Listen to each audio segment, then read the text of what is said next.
write resumes for a living. I do other stuff too. I do presentations. I also teach at Rutgers. I do, career coaching and interview coaching. But honestly, the bulk of what I do is help people write their resumes, or essentially write them for them. So what I handed out to you guys, and I do have everything that I talk about, I have basically a tip sheet for that I'm going to hand out at the end. And I also have my business cards for you guys at the end. But what I just wanted to get to you is what I'm basically calling a Frankenstein's monster of someone's resume, which means that these are all real experiences of clients that I've worked with that they've had while they were in high school. My career, initially for 13 years was working with college students. So a lot of those students were first-year students. And so the first resume that we put together had a lot of high school information on it. Once you get to college and you have a year of education, once you get to sophomore year, a lot of the time you're dropping the information from high school and really focusing on college.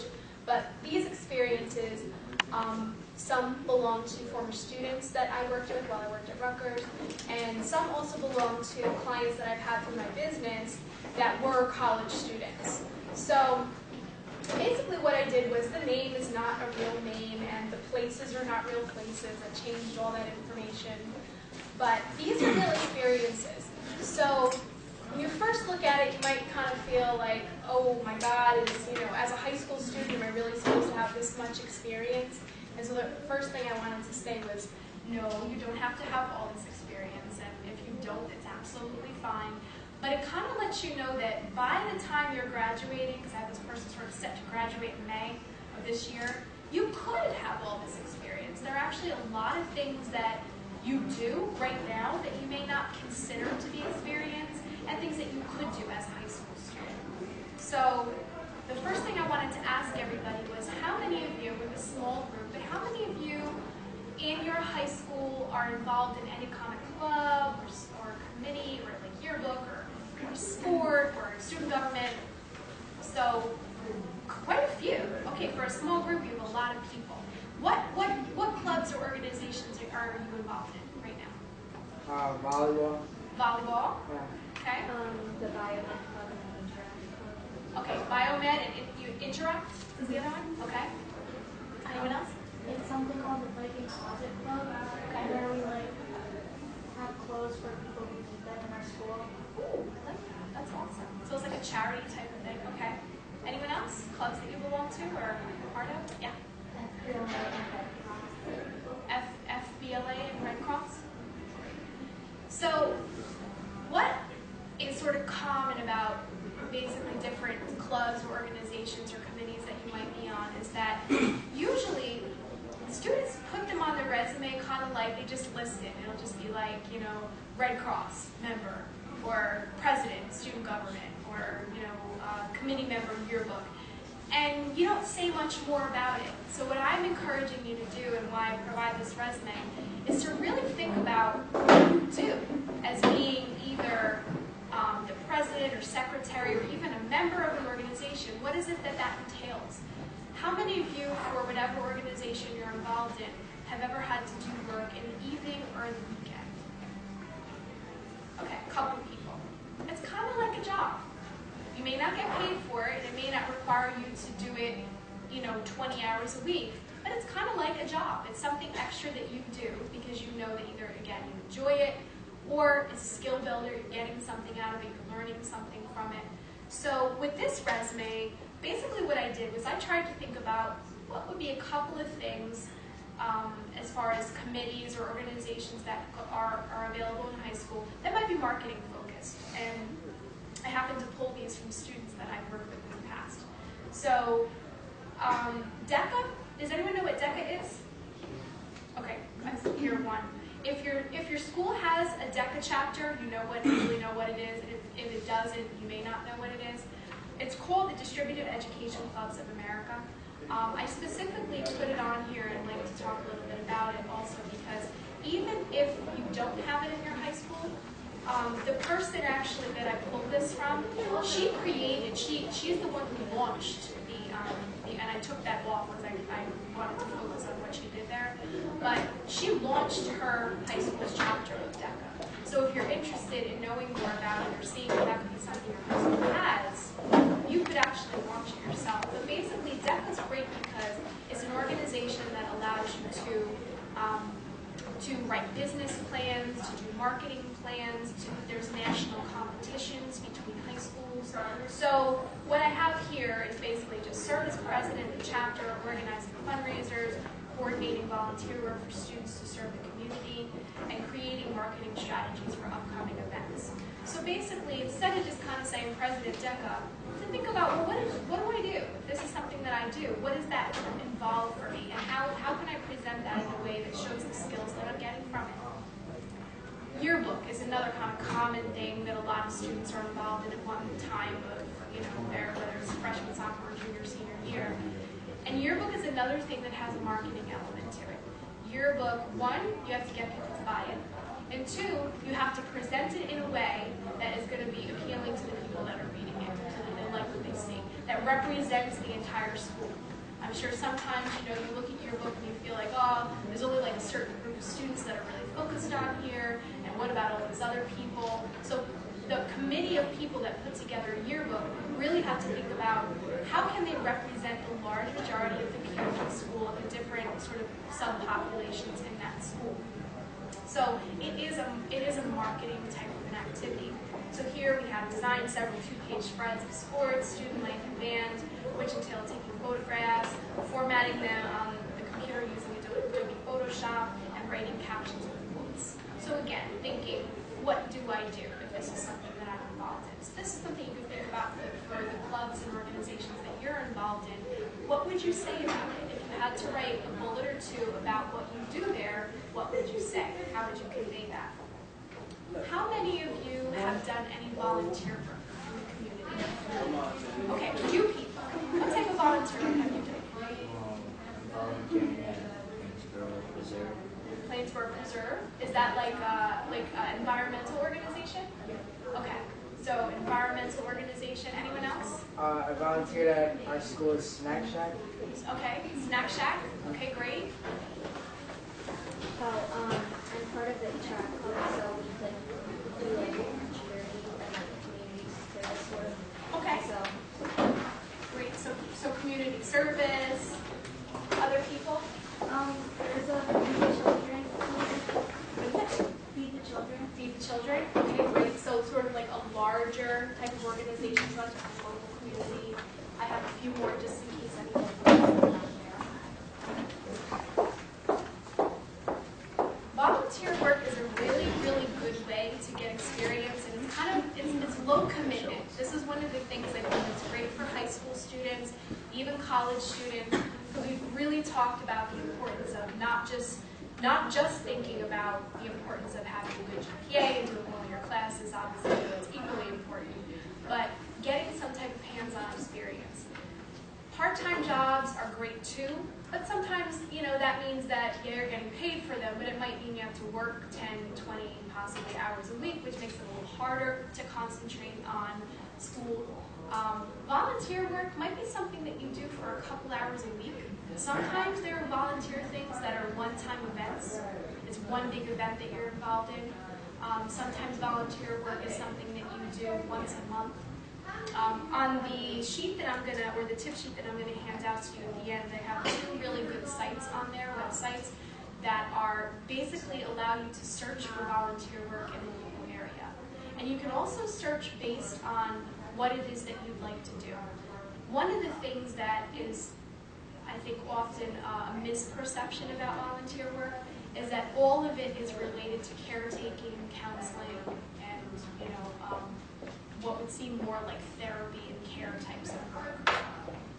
One of the things that I put on the sample resume is, again, another former client of mine who's a student who basically volunteered with an animal shelter and did brochures, did flyers, did press releases, helped them with the website, helped them with social media, but basically helped them with marketing the organization. So most nonprofits, they're nonprofit, which means that they don't have tons of money. They look for people to volunteer to do a lot of the things that a big corporation would pay somebody to do. So while you may not get paid to do this type of work, it is a great skill builder. It's probably something that would be fun to do, and it's low commitment. So you can get experience, but it doesn't mean that you have to go 10, 20 hours a week and spend a lot of time there. What about, has anyone ever been involved in like a summer internship or any type of internship? These are much less common at the high school level, but they do exist. And I also, again, have a link to internships.com on the sheet that I'm going to send out at the end. That's a great place to, and you can certainly talk with high school guidance counselors and teachers as well to see if they know about anything available to high school students for internships. But this site is great because you can look right in New Jersey and see what's in your local community. They'll tell you whether they're looking for a high school diploma, so you'll get a sense of whether or not they're just specifically targeting college students or people who are older. But a lot of these places are looking for high school students too. And again, these particular internships were high school students, and they did them in the summer. Social media is huge as far as marketing right now. And the reality is, organizations and corporations realize that young people understand social media a lot better than some of the older generation. For the older generation, it's more of something that's self-taught that you learn about. But social media has been a part of your lives from the get. So they look for young people to do a lot of their social media marketing. And that's why you see a lot of internships in that particular area. Has anyone ever done any job shadowing, or do you know what that is? Yeah. You've done job shadow? I haven't done it. I know what it is. You know what it is. Okay, good. Job shadowing is great. You think of an internship, it's typically like, it's a season usually. Summer, fall, spring, you do an internship. It's usually like a full season, a few months. An externship is another, I'll mention, something that you hear a lot less of, but it's usually about a week long, an externship. Job shadowing can be as quick as a day or an afternoon or a couple of days.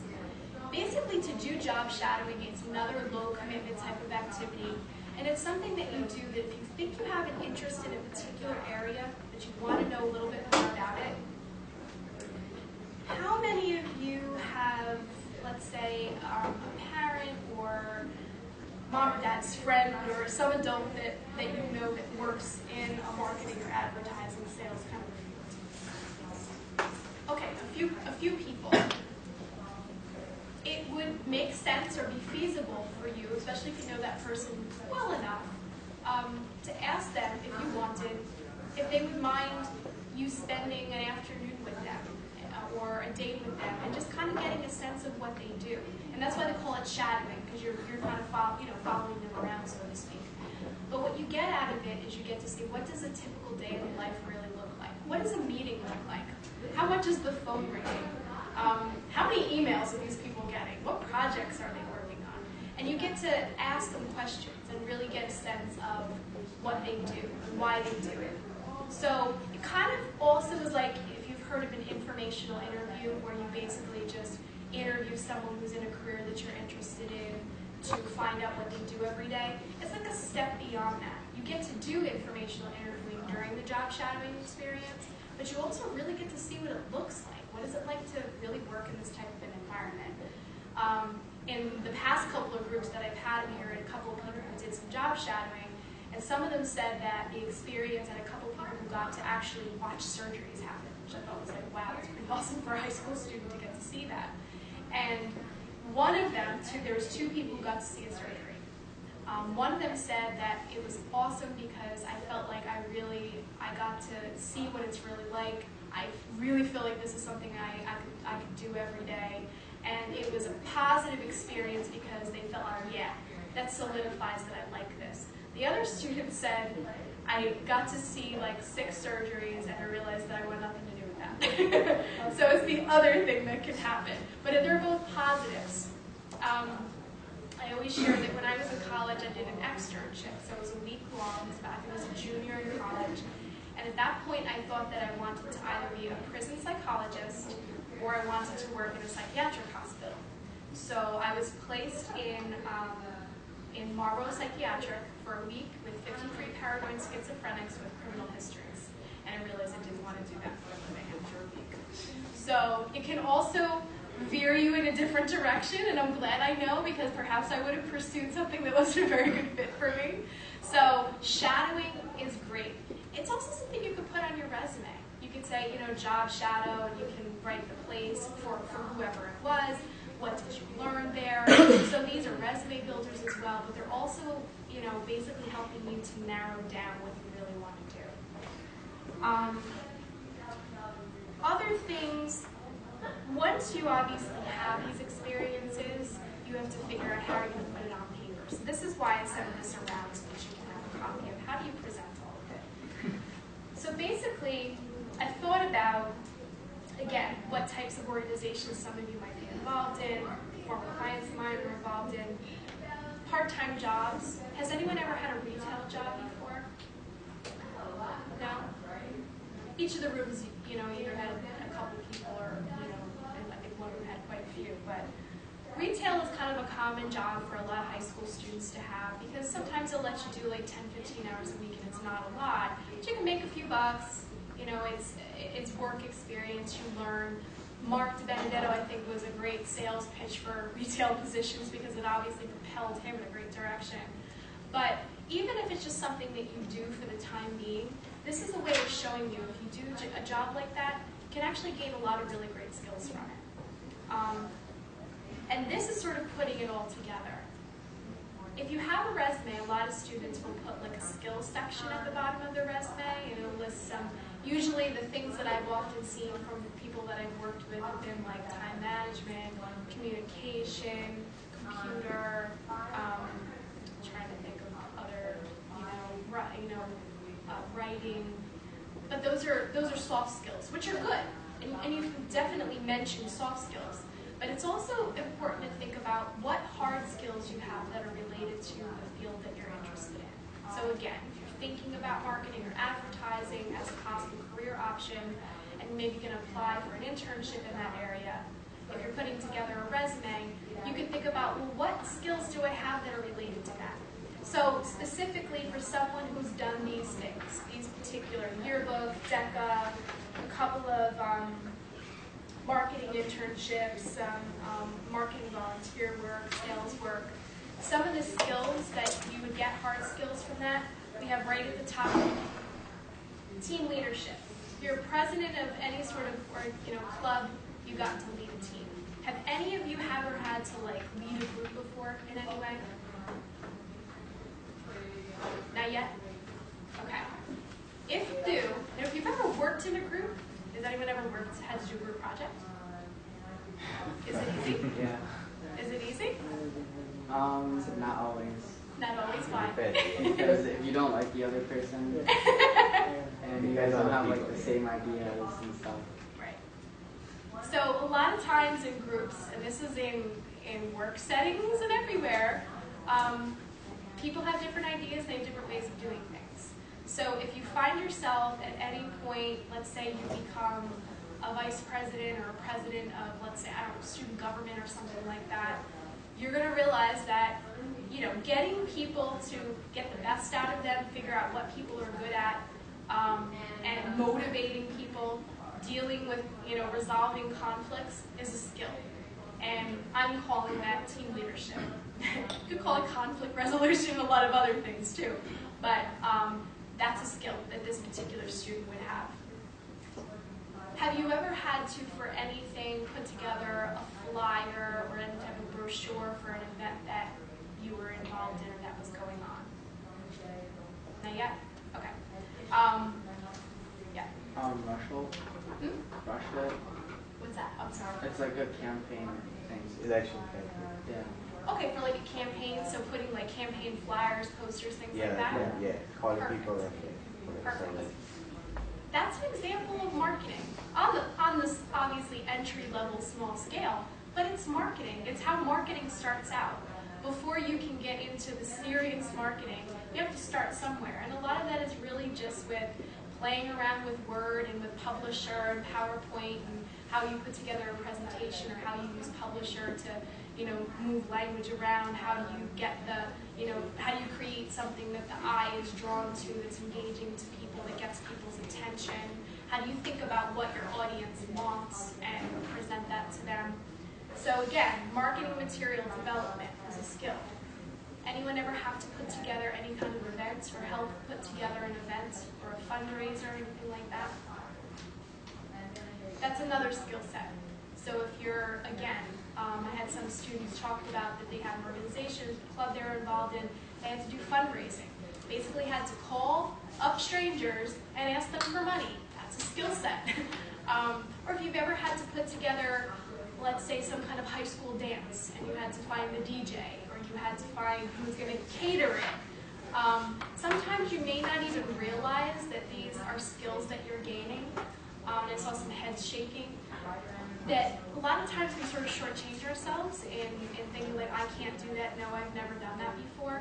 But if you really start to dig and think, and I think that's one of the smartest things you can do, is get on a computer or a piece of paper, or however your brainstorming goes, and think, what have I done? What are all the things that I've been involved in since I've been in high school? And what skills have I got out of it? Are any of these skills that I have? Have I done any of this stuff? Visual merchandising, when you work in retail, sometimes you're asked to put together store displays, so that's another skill set. Sales and customer service, obviously. So again, it's really thinking, these are hard skills. They're hard skills that are specifically related to marketing and advertising fields. So if you're looking, let's say, for a marketing internship, you can think like, well, where have I done some of this before? Even if it was, again, for a part-time job, a volunteer job that you have, or for a club that you're involved in school. So these are some ways of presenting the information. Okay, let's talk about social media. How many of you? All right, I'm gonna take a guess that most of you are on Facebook, if not everybody. Hands, who's on Facebook?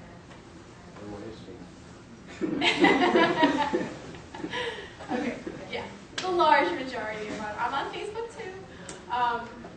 Facebook, I think, is, when you are a small business, let me just get my time there. I have it. What else?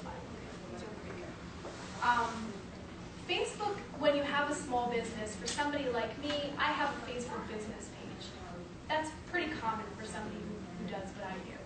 And that's another way of sort of getting your face out there, getting your word out there, reaching another group of people that maybe you wouldn't have reached before.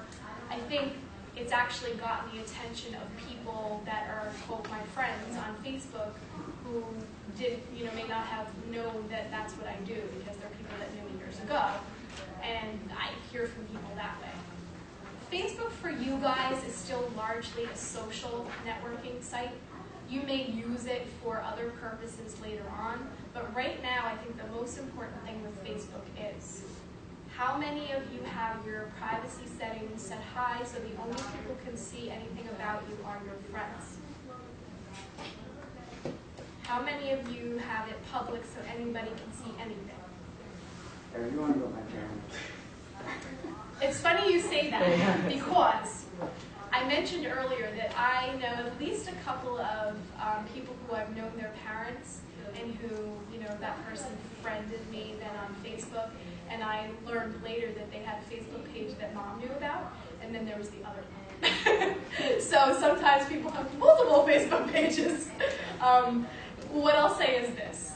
One, set your privacy settings high, regardless. I don't care who knows about your page, set them high, because if you are applying for any kind of internship or volunteer work or whatever, and you're, whether you're handing your resume to somebody or you're just filling out an application, one of the first things that any employer or hiring person does is Google you, or go on LinkedIn and look for you, which I'm going to talk about. And if they Google you and they can find your Facebook page, they can get into all your business, and you don't want that. So one, set your privacy settings high. Two, regardless of whether your privacy settings are high, I'm still going to give you 2 words of smart advice. One, when you're in a bad mood and you want to go on Facebook and curse about something or tell someone off, or all the feelings that we all have sometimes, we all have our moments, Don't do it. Calm yourself down first. Think before you post and put anything in writing. If there's any wonderful message that my mother gave me when I was very young, it was think before you put anything in writing. What you say with your mouth is very important.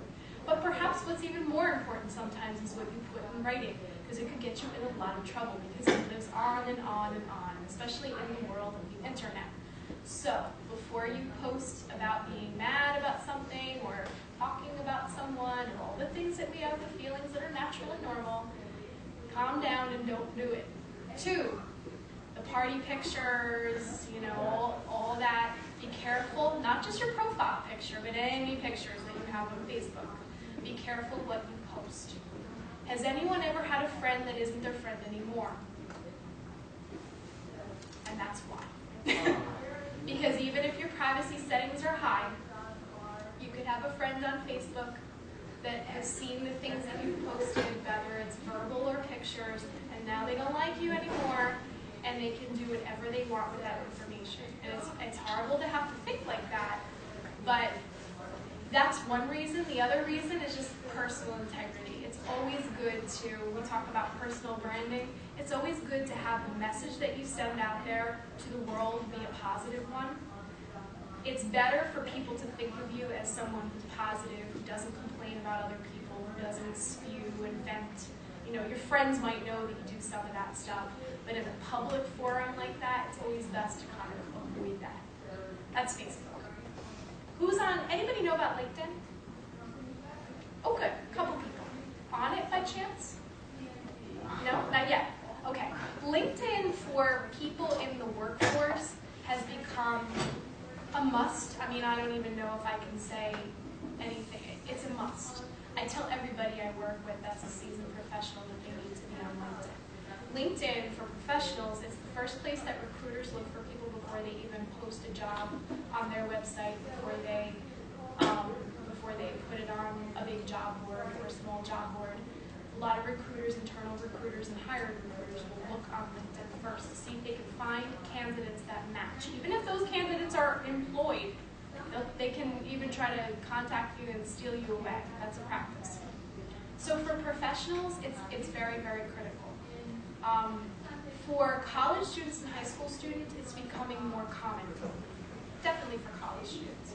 But you guys could get on there. Let me tell you what you can do with it. You have a resume, you complete your resume, kind of think, you know, the stuff that we've talked about in terms of what skills have I gotten from the things that I have done, and you complete your resume. You can take that information and you put it on LinkedIn. And of course, thinking about, is there anything on there that you know, don't want everybody to know about, and if there is, you know, remove it. But nonetheless, awards, honors, courses that you're taking. I understand that most of you are in some kind of marketing course. You can mention that. The other thing that you could do is if you've ever had a supervisor of a part-time job, or an internship, or a volunteer opportunity, you know, even if it was a job shadow experience or somebody who oversaw the club that you're in, a teacher or guidance counselor in high school, if they're on LinkedIn, you could ask them, the worst that can happen is they say no and life goes on, but you could ask them if they'd be willing to write a little brief endorsement about you. 1 or 2 lines, 3 lines that basically said that, you know, when I worked with so-and-so, you know, she had an excellent work ethic, always on time, she was always interested in taking on new projects, very creative, whatever it might be. But something that when somebody decides to Google you or look you up on LinkedIn, they would find something where they can go, real people who've worked with this person are willing to back them up, to put their name behind you and say that, yeah, working with this person was a great experience and I have something positive to say about you. So it's kind of like, you know, almost like reviewing someone's references before you even bring them in for an interview. So that's one of the really good things about LinkedIn. There are a lot of good things about LinkedIn. Another one is that, again, you're interested in, let's say, marketing advertising. There's groups on LinkedIn that you can join where you would get weekly digests about conversations, articles, things that are relevant to the field that you're interested in that you can read about, keep up with. It begins to build a network of people that you can reach out to. possibly for job shadow opportunities or informational interviews. Who knows what this network could eventually mean to you in your career. Other things. Twitter. Anybody on Twitter? Okay, a few people on Twitter. Twitter is definitely more popular than LinkedIn. Twitter, people use it for, I think, two different purposes. Some people use it like it's Facebook, meaning it's social networking, and some people use it like it's professional networking, more like a LinkedIn. The way that you can use Twitter for more professional purposes, how many of you read online articles or blogs about stuff you're interested in? Okay, I hear other people talking about social media. Everybody's talking about social media. If you read articles online or blogs, especially things that are, about politics or what's news that's going on in the world, or again, anything related to the industry that you're interested in, you can tweet it. The way that I use my Twitter account is strictly that the articles that I read, the blogs I read online that have anything to do with resumes or interviewing or job search or anything of the like, or social media, types of things. If I read something good, I tweet it. I tweet like once a week usually, or every 10 days. I used to do it more. But basically what happens is in the 48 hours following when I tweet, and I usually will only tweet like 5 things, I end up getting followers. It's like 5 people will follow me in the 48 hours following after I tweet. The good thing about followers is that these are people that basically have set a hashtag on their Twitter account, and anybody who writes about this specific topic, they get alerted about it. So now they know that you know something about this particular field that they're interested in, and they decide to follow you. It's a way of also establishing yourself as a knowledgeable person and getting other people to see you that way and begin to see yourself that way. So Twitter can be great for that. Blogging, if you're someone who likes to write. Any writers in the room or like to write people? Not one. Good. For me, it started with poetry. I loved to write poetry when I was in high school, and it evolved as time went on. But if you like to write and you think this is a skill area, blogging is another thing. And again, blogging, like any advice I would give, is being careful about what you say, obviously. But if you've got something to say and you feel knowledgeable about a topic or passionate about a topic, and you love to write, having a blog may not be a bad idea. If you think of blogs that you follow, most of them started out where nobody knew about it and nobody followed them. But then a couple of friends started to follow them, and then a couple of friends tweeted about them. And then more people started to follow the blog because they got followers from Twitter. And it's sort of just this cycle of how you begin, again, to develop yourself as a person who knows something about a particular field. And it's also something you can say on your resume. If you're, an avid blogger, or even you blog every once in a while, it's definitely something you can say on your resume. Writing is one of the most critical skills of marketing. If you can write copy, you have some marketing ability already. So if you can write, if you can edit, those are some of the earliest things that marketing assistants do. They're involved in the writing and editing process of marketing material. So that's definitely marketing skills. And I know we only have like a couple of minutes, like a minute here. I'm going to hand out these basically tips. There's some more stuff on the back that you'll see. You can pass these around. This is all the stuff I went over, and a few more things that I don't want to go into everything. There's tips for interviewing, developing a networking business card. There's a sample on the back here that I want to mention. A networking business card might not be a bad idea. For an event like this, if you had something, let's say that you went to, Staples and bought cardstock, and on your home printer, you just put your name, your phone, your email, your LinkedIn account if you have one, or if you use Twitter for a professional purpose, or you have a blog, whatever. And write, just like we have on the resume, some of the skills, something that says, high school student, with a passion for marketing, with a background in, or with experience with team leadership, marketing material development, event planning, social media marketing, whatever your skill sets are. If you come to an event like this, when you go to lunch, which I think is happening now soon, right? I don't know. Did it happen already? Yeah. I'm not sure. Not for me. But if you could in that room, if there's somebody like Mark Benedetto or anybody that you wanted to talk with, you say Mark talked about being a buyer, and let's say there's someone in this room that feels like, wow, that sounds really interesting. I want to know more about that. You could go up to Mark and introduce yourself, and if maybe you wouldn't have lots of time to talk now, you could hand your networking business card to Mark, tell him a brief little thing about yourself. Here's my card. I'd love to set up a time to talk with you over the phone. And it facilitates that conversation and the entry to it a lot more easily. So these are little things that you can do. So I know I'm out of time, so let me ask you if you have any questions that you can think of for me. Yes? What's your Twitter account? What's your Twitter account? What's my Twitter account? Resume_doctor. Good one, yes. Thank you. Yes. Oh, you didn't get the second paper. I'm sorry. We have more. Is there extra? You got more? Okay, got it? Yes. What types of businesses do you promote? What types of businesses do I promote? Yeah. Well, what I do is I write resumes for people, but who I write resumes for is everybody. I write resumes for college students, new graduates, mid-level, CFOs, CEOs, COOs, vice presidents, presidents, business owners, everybody, in every different industry that you can think of.